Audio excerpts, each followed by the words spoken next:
Good evening, my Trues Clothes aficionados.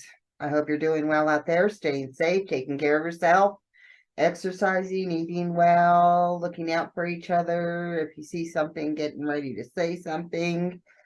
Got pulled into the what do you call that? Into the rabbit hole or the dark hole on this whole Wilkinson case in conjunction with the Halloween or the Valentine's horror story that I provided. So I went in to go look at the Wilkinson case to see what it is that made him feel so terribly bad, which he had to go AWOL from work while he was in the military, and then go and turn himself in. Well, if I had been him, I wouldn't have done it to begin with, but I sure wouldn't have waited too long to be confessing either. Because if he was putting himself through the torture that he says he did because of the fact that he committed these crimes, well, that's how it goes. You want to be messing people up and, ruining their lives and affecting family members who care about people as well.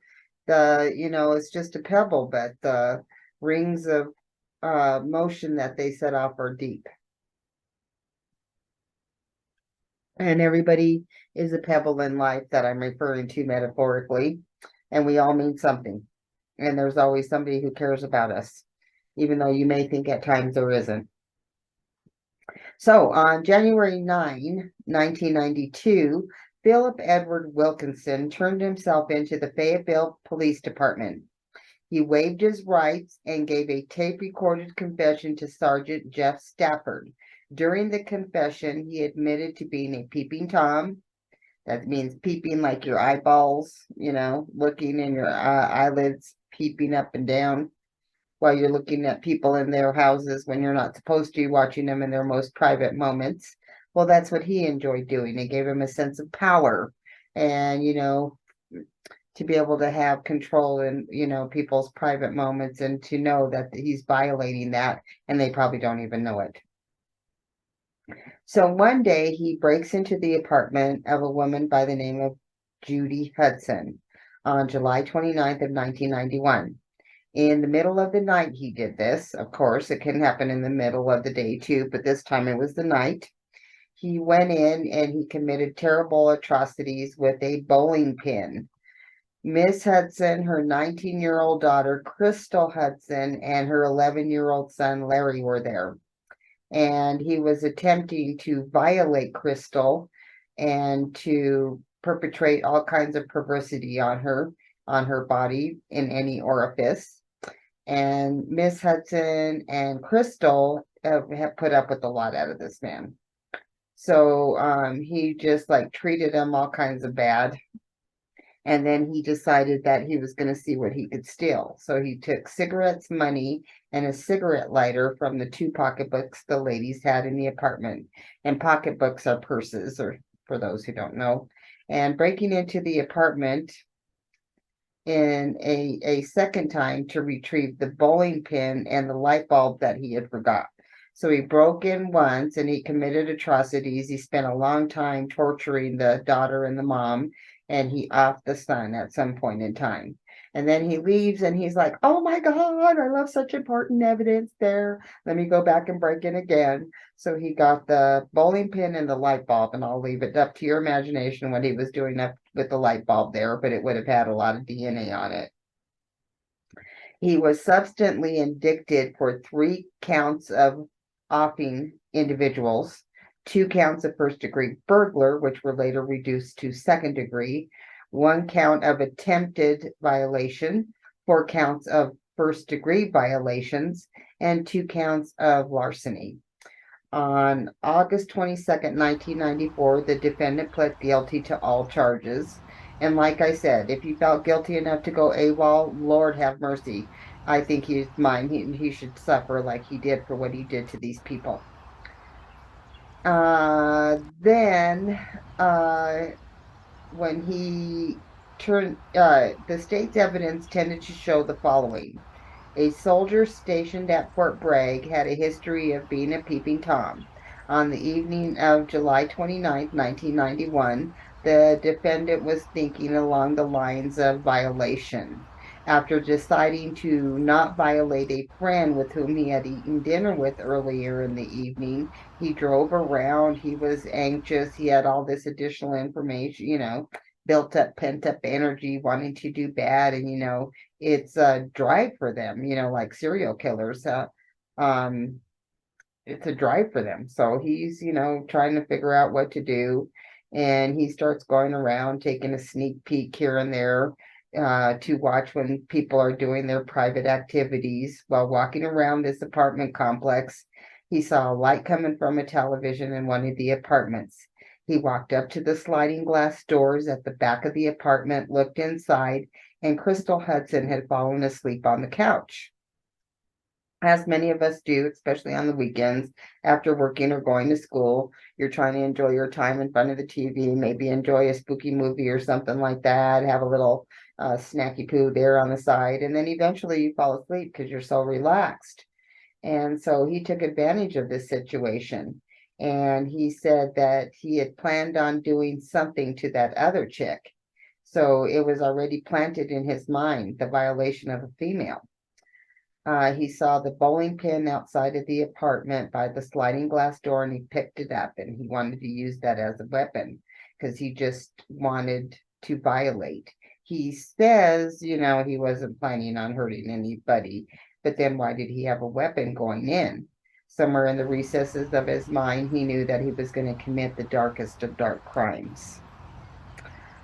So he walks into the apartment, goes over to the young girl, acts like he knows her, and starts, to like make skin to skin contact with her.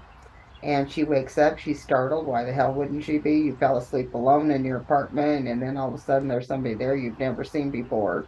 And he starts to violently attack her. She kept trying to scream, and he just kept bopping her. That was his description, like 70 times. When she stopped trying to scream, then he performed atrocities on her. And it suddenly occurred to him that somebody else might be in the apartment. Lo and behold, you just thought of that now after all of this craziness, that there might be somebody else in the house, he thought. Maybe there was a boyfriend in the bedroom, or maybe that she was married. Well, looking around the apartment, the defendant saw another female and a boy.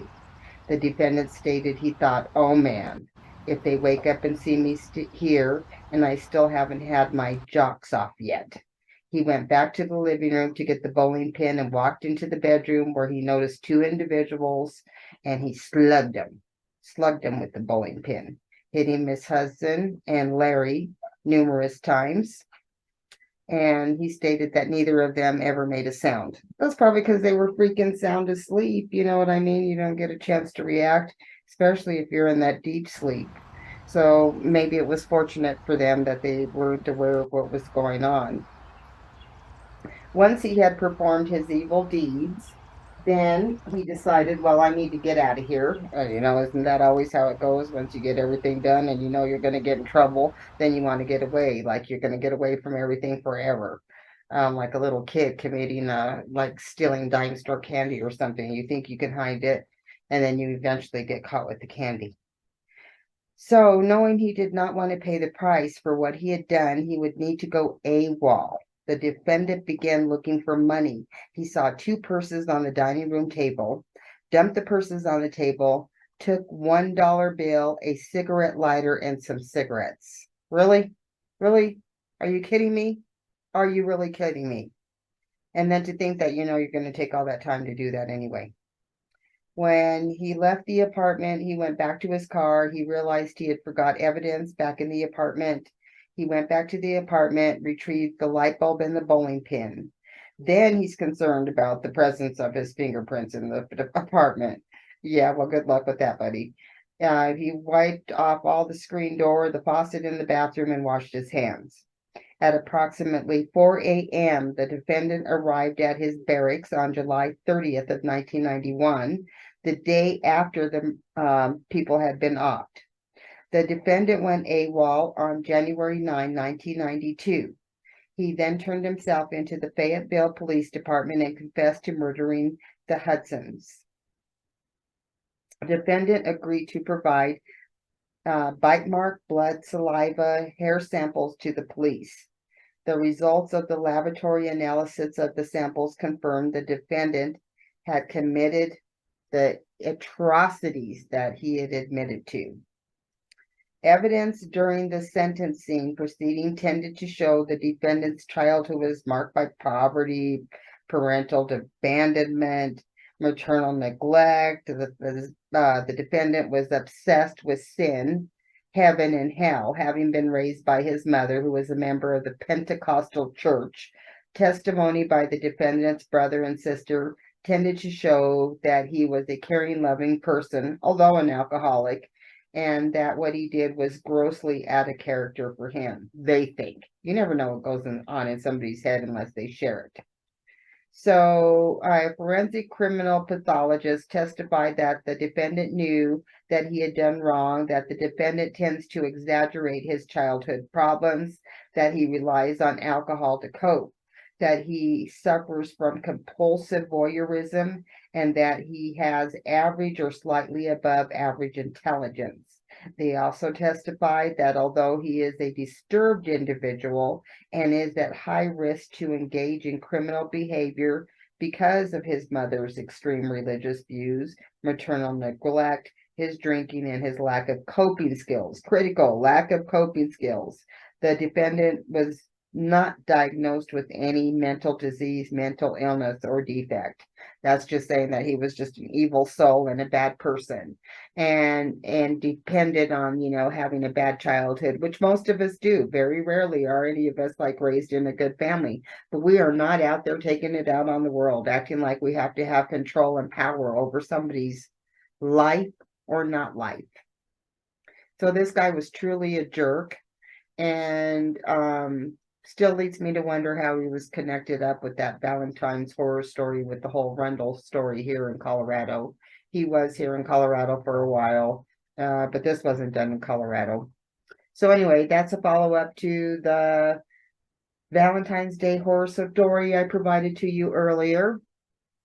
Again, I'm trying really hard to get my Patreon page up this year. If you like the story, please check out the Patreon page for me. I've got more in-depth stories there for you, a little more along my lines of providing information, not according to the algorithm, but still, I do make my information as interesting as I can here under the rules. If you can, hit the alert, like, and subscribe, and I'll talk to you all next Monday. Love you all, my lovelies. Take care and be safe.